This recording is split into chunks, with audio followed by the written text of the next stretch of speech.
In this video, you'll learn how to use simtable and how to run multiple simulations. We're going to stick with our same basic simple model because it's a good learning tool here. If you recall, we have a distribution. Let me go to our at-risk tab. We have a distribution of people, and we also had a distribution of costs, and we were using a uniform cost. Well, imagine that someone came along and reminded us that even though the minimum was 20 and the high was 35, the most likely was $22, and we're not using that information. So let's suppose that what I would like to do is to run a second simulation using that information, that the $22 price is most likely. Here's how you do that. I could build this model in another spreadsheet and run it twice, but you're going to find, if you're doing risk assessment, there are going to be times when you are uncertain about a value and you will want to try different values in your simulation.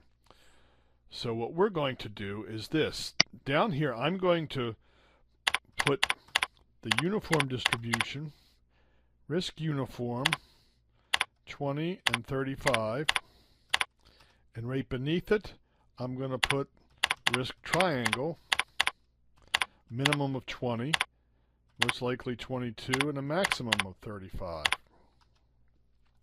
So I have two different prices here for this crab cake meal. Now, up here where we have cost per person, I am going to replace this using the risk sim table. So that works like this. I'm going to say equal sign risk sim table. And in a simulation table, you are basically telling the computer, I'm going to give you a couple of different values to use for this variable. And I'd like you to do a simulation first with the first value, then with the second value. You could have 3, 4, or more. You could have as many as you like, actually. But if you learn how to do this with two values, that'll be just as good. If I had specific values like $10 and $23, I could just put 10 and 23 right into this argument.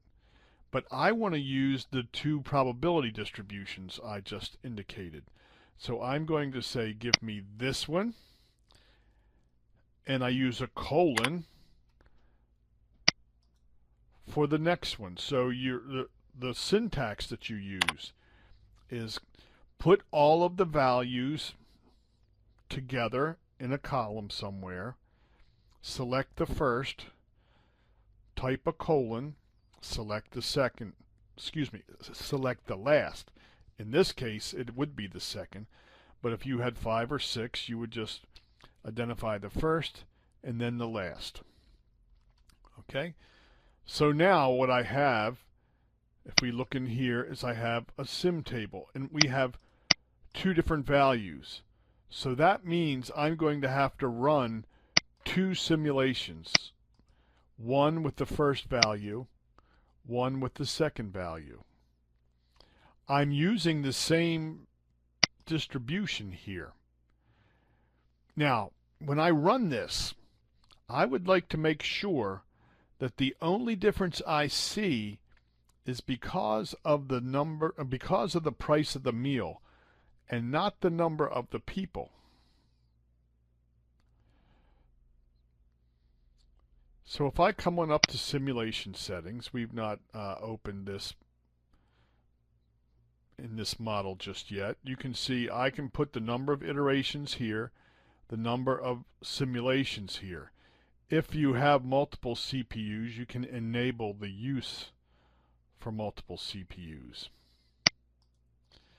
If you would like to see the output graph as you're running, you can click that here, or sometimes you can turn it off. That'll make your model run faster. These are some details that we'll be learning when we get into our model building courses, but for right now, let me say, when you get to the sampling, unless you have a good reason, you'll use the Latin hypercube sampling method and the Mersenne twister as a generator. I'll say more about those later. But for the initial seed, when the Monte Carlo software begins to generate its random numbers, it has to have a seed number to do that. You can either choose the seed randomly, in which case the computer would go to the clock and grab a seed from the computer's internal clock. You could use a fixed seed. I could say start everything, use the number 1 to start all of the different simulations, and we would have a fixed seed. Or I can go back to choose randomly, but since I'm doing multiple simulations here, I want to specify that I want all the simulations to use the same seed.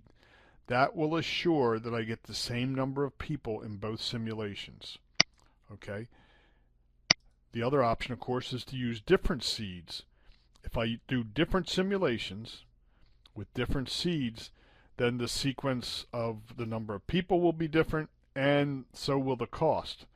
So when I compare my two simulations, I'll be getting noise. I'll have differences, random differences because of people, and I don't want that. So I'm going to use the same seed.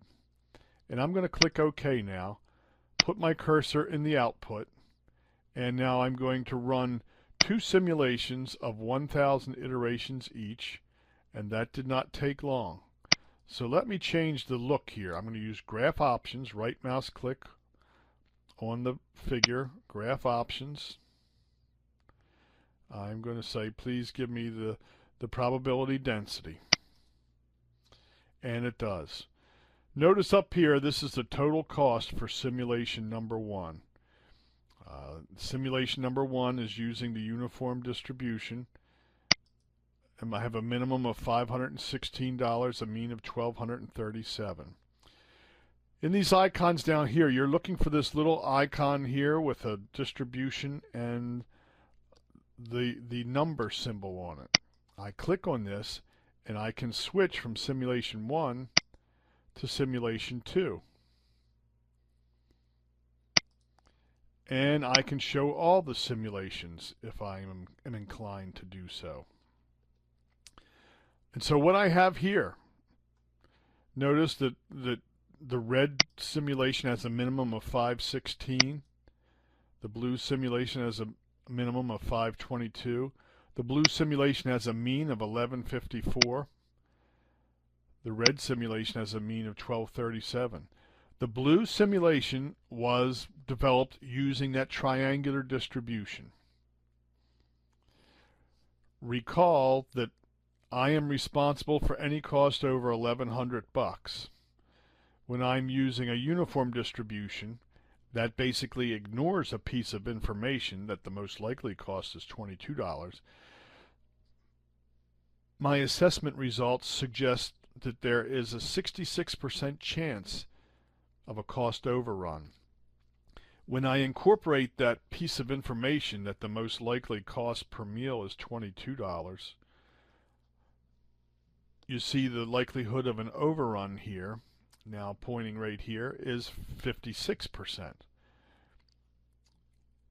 So using that piece of information didn't change the picture drastically, but it certainly did reduce the likelihood of an overrun some.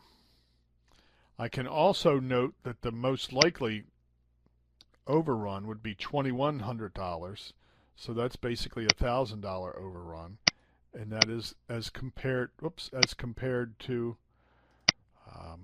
a maximum of $2,100, which is essentially the same. So my exposure to risk is basically the same, just the likelihood of that risk is less. Now, we don't want to go too far with the simulation because it was just generated solely to teach you the software. So the lesson is simply this. If you want to run more than one simulation, if you want to use your model and try different values in it, you could do that using the simtable. So if we had a more complex model here, more than just 2 inputs, I could use the simtable function. Let me close this. And in here once again you see the simtable function. I could use the simtable function in many different cells, and it would just reference different values to be used in different simulations. And this can be a very handy tool sometimes. It's especially useful if you are using a with and without condition comparison.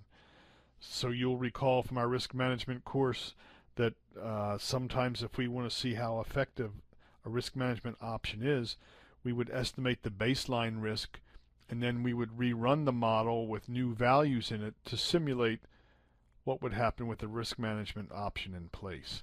And so this technique is especially useful for those kinds of simulations and risk assessments.